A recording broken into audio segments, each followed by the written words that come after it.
Hi guys, welcome to another exciting episode of Celebrity Q&A with yours truly, Lanzy. Now it's always amazing to have you join me on this show. As you know, this is where we get to interview your favorite celebrities to help you get to know them better from your comfort zone, of course. So my guest for today will be introduced just after the break. Stay with us.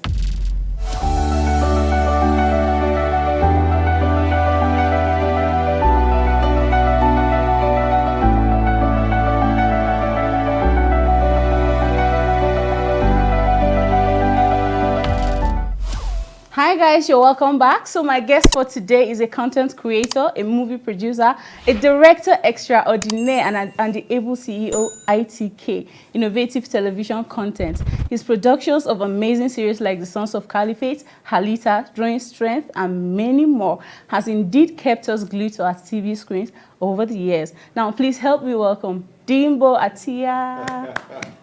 You're welcome on Celebrity Q&A. Thank you so much. I did not realize I was a celebrity, so thank you for the honor. Of course you are. We've seen your works like back to back, and they've really been amazing. Thank you. In fact, you've been doing really great in the Nollywood. Thank you. As a matter of fact, you've come to stay in Nollywood. Oh, absolutely. Can you tell me about your journey so far? Woo!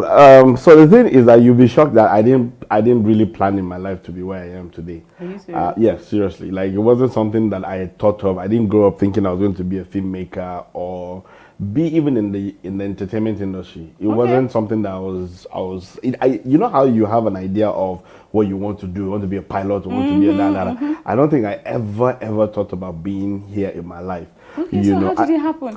So life pretty much happened. I think that my parents caused this. They derailed my. When I was in school. There was a school in Pangshin, somewhere in Plateau State, called Plateau College Charam. Okay. I went to Plateau College Charam and I was an art student.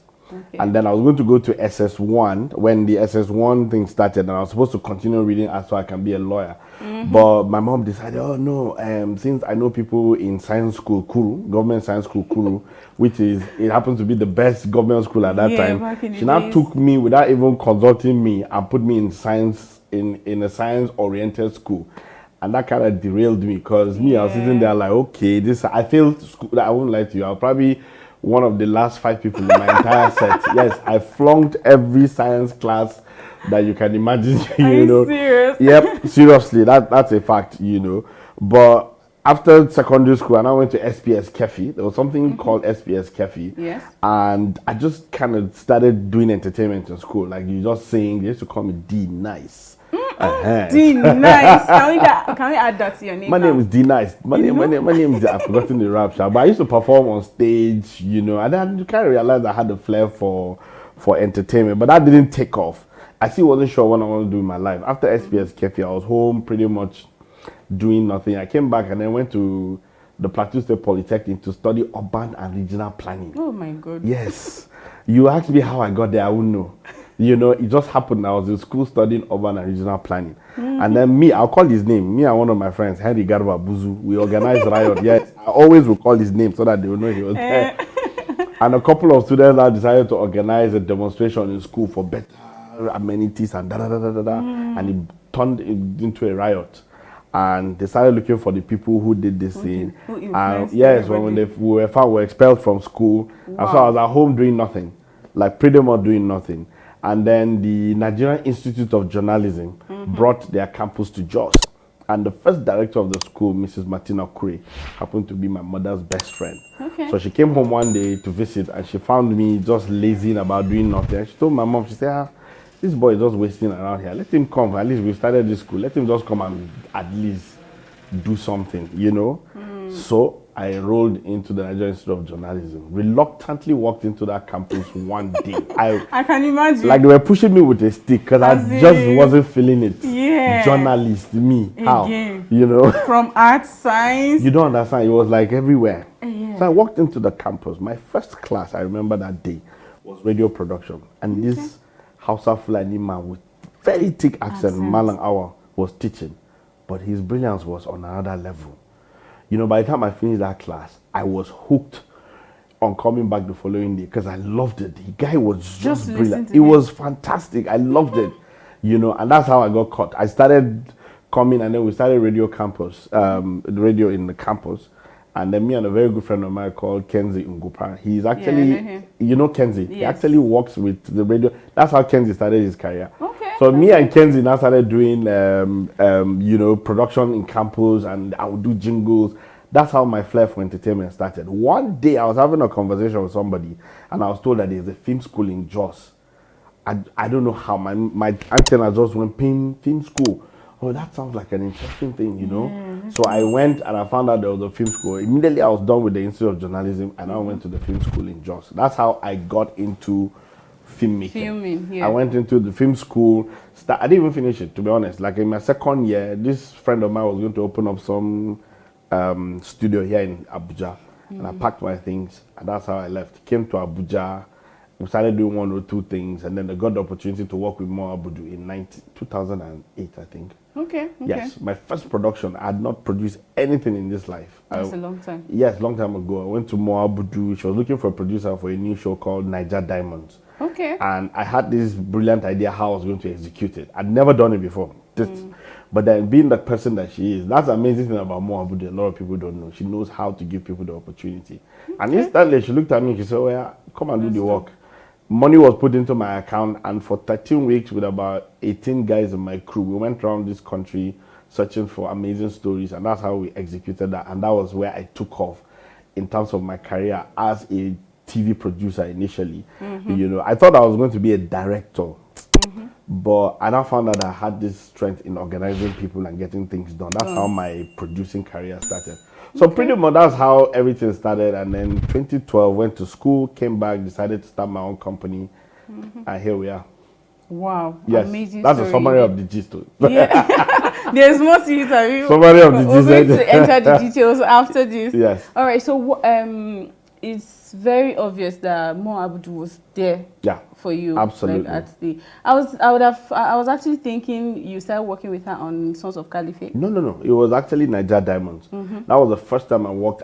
She didn't know me from anywhere. I didn't know her. As a matter of fact, okay, so I'm sure if she gets to ever hear this, I never liked her prior to when we worked. I didn't like her. Like, why? Why was that? I just thought she was a horrible presenter.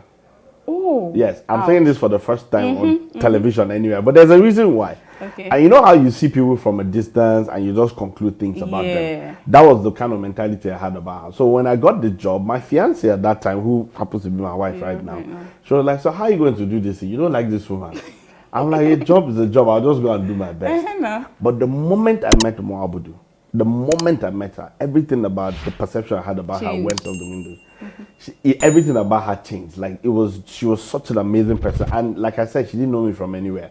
Just walked into her office, she looked at me, asked me the right questions, asked me to do this, I did that.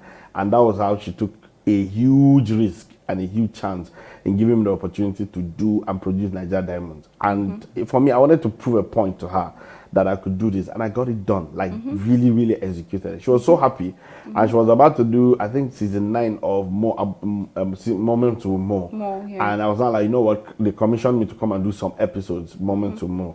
So it was after I finished doing the series Moment to More that I left for California to go school at the film school. But when I came back, she was already starting Ebony Live TV. But I couldn't go do a 9 to 5. So I just took off and started my own company. Yeah. But then Sons of the Caliphate happened. Now, because I already had a relationship with her, it was a one, I could call her, she could call me. It was that kind of relationship. Was that easy? It was that easy. When Sons of the Caliphate, when the idea dropped, the first person that came to my spirit was Mo Abudu. I knew she was the person that would see it instantly. And I wasn't wrong. Because when we conceptualized the thing, my wife and I, we pieced it together, and I sent her email. In 10 minutes, I got a message back from Mo Abudu. He said, "Dimbo, this is a brilliant idea. I want us to do 2 seasons of this." Immediately, she commissioned 2 seasons of it. So that was how Sons of the Caliphate started, and that's how. So, but before then, I worked with her before that. Okay, okay, amazing. Yeah. So your wife seems to be the perfect partner. Oh. She seems to be a very supportive one. Yes. Is she into entertainment too? Yeah, so I call my wife the silent majority. Okay. Yes, because you never see her, you never hear her. But she's doing a lot. Almost everything that I do, I get a push. If you see me succeeding and doing anything, because my wife is pushing me from behind. Wow. People never get to see that. Like, I can be laid back if I want to. But when my wife is in that vicinity on your own, you have to wake up. So, yeah, she's been an amazing supporter. I wouldn't be here, first of all, without God, my family, and my wife. I won't be where I am today. Like, she literally has a way of making me push and do things. We argue a lot, creative wise, because she's Yeah. equally talented. She Okay. studied applied arts at the Nnamdi Azikiwe, no, University of Nigeria in Nsukka. Okay. Yeah, so she has a lot of background in terms of she's a very, very talented and creative person. Like she is, as a matter of fact, sometimes I tell people she's more talented and creative more than me, you know. And so we balance off each other when it comes to ideas. Yeah. Sometimes it's not the prettiest conversation; it can turn into a fight. Fight, yeah, but You then, know, but most times when I go back and I sit down, I think about that. You know, men's ego. I don't know how they created that thing. That we never humble ourselves when we see the instead of you to just receive it, you want to open shoulder. But when you think about it, you find out that she's actually right. yes, because you know we men we see the bigger picture. The women see the tiny details in the picture. That's how I've been trained. I've understood that men just see a picture, but a woman can see the detail in the picture. Yeah. And so most times we don't allow women talk because I've seen it. What are you seeing again that we have not seen? You know, so she is pretty much, there's nothing that I have done creative wise that my wife has not had an input in it. You know, yes, nothing that I've created, I've done so far since I met her and since we got married. There's nothing that I've done that she doesn't have an input in it. So she's a huge part of whatever success I've gotten in this life. Aw, big shout out to her. You guys have Yes. heard, get yourself a wife like Yep. Mrs. Dimbo.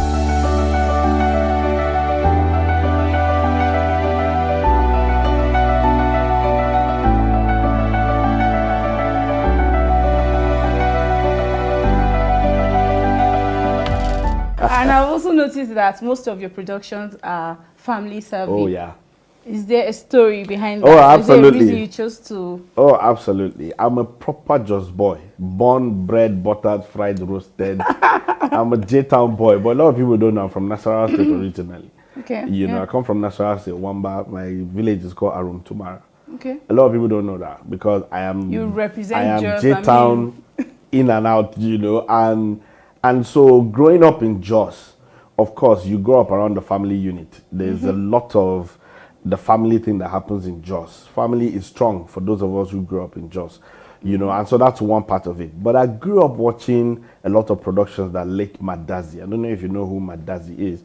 He was the guy that used to do the Behind the Clouds, Sopo Blues. He was a legend. A lot of people don't talk about him, but those are the guys that actually, you know, gave television family content, you know, its roots in terms of the contents that we these days. It's actually started from most of them. And so growing up watching most of these productions, the Jaguars, I don't know if you guys remember what Jaguar is. There used to be a Hausa drama on PRTV called Rana Batakeria. It was a family-oriented show. Okay. Like almost Karkuzu. These were all Karkuzu, shows. I know Karkuzu. These were all family-oriented shows. So I grew up watching most of these shows. The Cosbys, when you go international, Family Matters. These were all shows that were family-oriented. So I actually grew up consuming most of this content. But then, other than that, my background as a Christian, as a believer, somebody who really believes in faith, also has a contribution to why I do family productions. Because there's something that is valuable about having the whole family gather to watch TV. Watch TV, actually. So, and I realize that if you're going to have to succeed in that, there are a lot of things that you have to be careful in terms of when you portray them. So most times when we portray affection, love in our stories, the intensity is in the way the actors express themselves. Yeah. It doesn't have to be physical. Yes. Some people have asked, oh, in Alita, why don't they kiss? I'm like, what is the kissing for?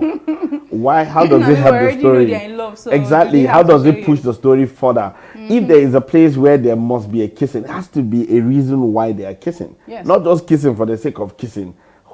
How does it help or reduce the story? It doesn't. Yeah. You know, and so we keep it clean. I know that there was a mother and a Muslim woman that called me and said, oh, thank you for Sons of the Caliphate. Like she had to record the season for her daughter to come from A school lot of to people watch. record it. Like, I mean, even on Halita, the show, I get calls from parents calling and talking about how their children can't have it. Like the other day, something happened on the show and one lady called and said her daughter is crying. She doesn't know how to stop the girl from crying. I'm like, this is serious, you know. So pretty much my background growing up in Jaws and watching most of those family shows, my Christian background and also a family person is pretty much what has helped our production to be family oriented. That way people can sit down together.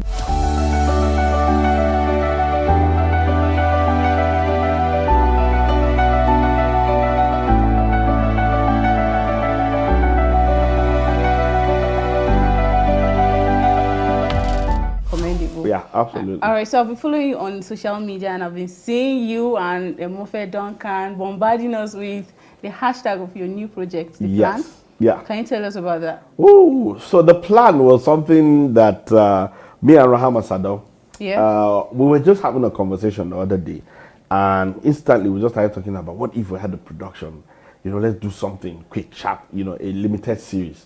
So the thing is that people have been asking, what's the limited series? Of course, limited series is the in thing now. Limited series is probably a production where it's just like 5 episodes. You get like 6 episodes, like 8. The standard season for a production will be 13 episodes. If you stretch it, 23 episodes or 24. Okay. But a limited series normally comes in like 5 episodes. Okay, or I'm 6. learning. Yeah, so that's pretty much what we're doing right now. And the reason why limited series are becoming a thing is because a lot of platforms, online platforms, do more of limited series these days. People are losing their attention span is quite it's very quite short nobody wants to these wait days. and watch one except it Long. is extremely good, like say Yes. Halita or something. But if you're going to consume online, nobody wants to watch 23 episodes on your data. Actually. You want to bag both in 5 And then episodes. you've gotten it and you're done. And you know, and so we decided, you know what, it's been 5 years, or it's been 3 years since the last Sons of the Caliphate episode that we did from northern Nigeria.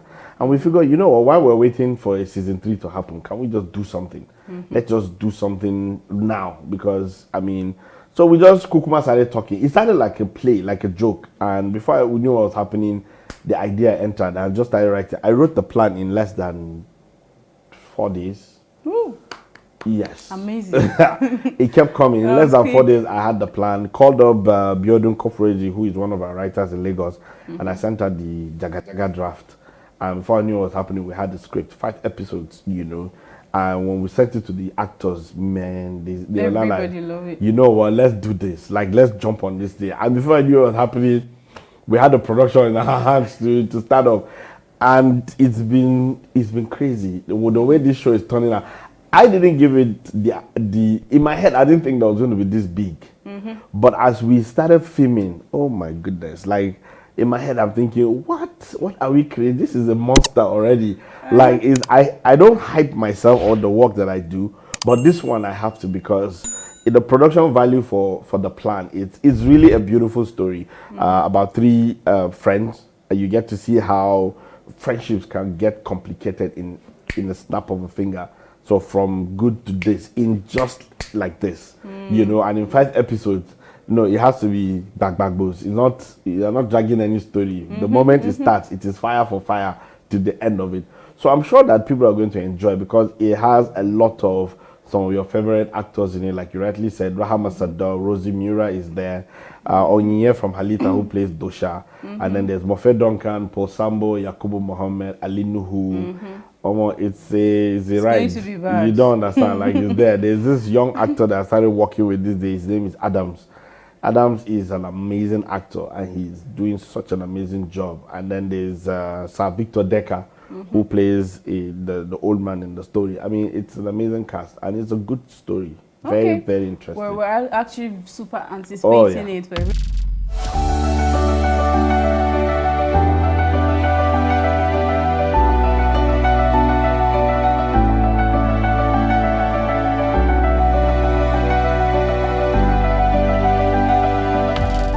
Okay, being that your family started a stride that was shifting towards uniting just Christians, Muslims, whatever tribe you are, just be united and know that we're humans. Yeah. Would you want to run for office or anything? Have you No, ever thought no. I don't think I have the thing for politics. Why? No, why is that? no. It's too. No. I don't think so. I think leadership is one of the strong qualities that I have. But that has helped me in terms of getting the right people to do the right thing. Like for all the work that I do, I have been I've been fortunate to be able to lead my team to successfully execute. It's not easy working with a 150-man crew in 2 years.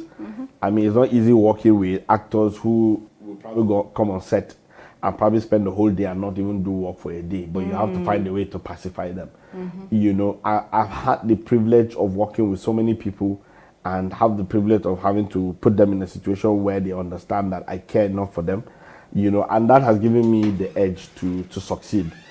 But when it comes to politics, I'm not sure I'm cut out for it because it is a mess in there. You know, the system itself kind of takes good people to a bad place. There are a lot of people who are today leaders who really genuinely wanted to go in there and help. But when you go there, there's a system that is already so bad that it corrupts you instantly. I am afraid of that. I won't lie to you. You know, I was actually going to ask if you're scared of. No, I am scared because there is something about the name and the reputation. And a lot of times there's some people who come out of this thing, you know, it's not all the time you get people succeed when they go in there, you know. So for me, I don't think politics, I don't think that yet, because I still have a lot to do in what I'm doing right now, and I hope that I can, maybe down the line someday, you know, I might rethink it. But for now, I think I'm very, very okay where I am. My life is simple. Everything is nice, like they say. Everything nice.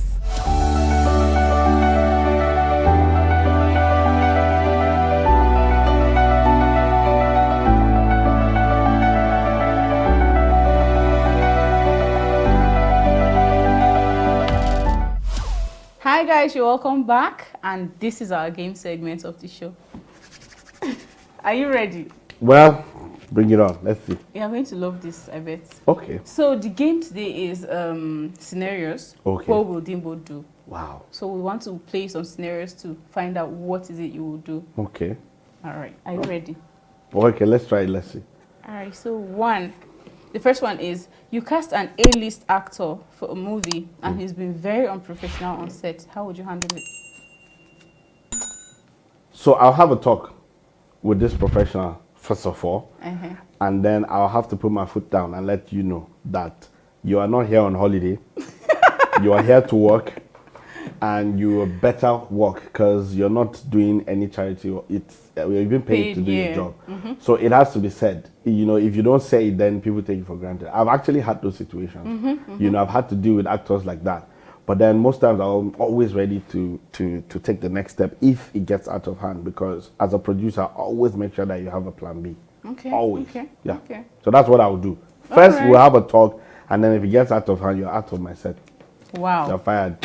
Just like that. Yes. You better don't play on his set. So next question. You wake up as president tomorrow. What will be your first order of business? I will remove every religious establishment in government parastatals. Like if there's a church, a mosque, anything that is government, there's going to be, they remove it from the Aso Rock. I'm going to remove the church, the mosques, everything religious. I'm going to remove from government offices. That's the first thing I'm going to do, because religion is a personal thing. It has nothing to do with state. If you're going to go and worship God, go to and worship God, but not that's what. So that's the first thing I'll do. I actually agree with you, funny enough, because I think religion is actually doing more harm than good to Nigerians. Because we abuse it. Yeah. I mean, it's good for people to worship something, worship God, and you know. But then when you abuse it, it becomes a problem. And Nigerians are very good at doing that. We like to make it like it's the thing. You know, we're so religious and yet we don't get to do things. The first thing I'll do is I'll demolish any mosque, any church in the Aso Villa, anywhere in the federal secretariat, that every federal establishment in Nigeria that has any religious whatever, I'm going to destroy it. We'll remove it from there. If you want to worship, go to your church on Sunday. If you want to pray, go to your mosque on Friday, but not within work. No, don't come and do fellowship during work hours. No, there is no association, anything, Christian, whatever, in federal. No, don't do that. Except maybe in schools. You leave that one because students have to go. That's different. But let's say a federal secretary at 9 in the morning on a Monday, people are gathering and they say they are doing fellowship. What's that? You need to be productive. Do prayer at home. When you come and you do work here, when you leave here, go and pray at home. Don't come and gather for 1 hour And when people are lining and waiting for you and you say you're praying, no, it's not going to happen. I will demolish everything. Atiya for president. All right, so you're offered 100 million naira salary monthly to give up on your dreams, to give up on what you're doing right now. Are you taking it? Lie. Are you serious? No, that's 100 million naira every month. That's chicken change. Because this is my dream. I can bring me billions. Leave that in.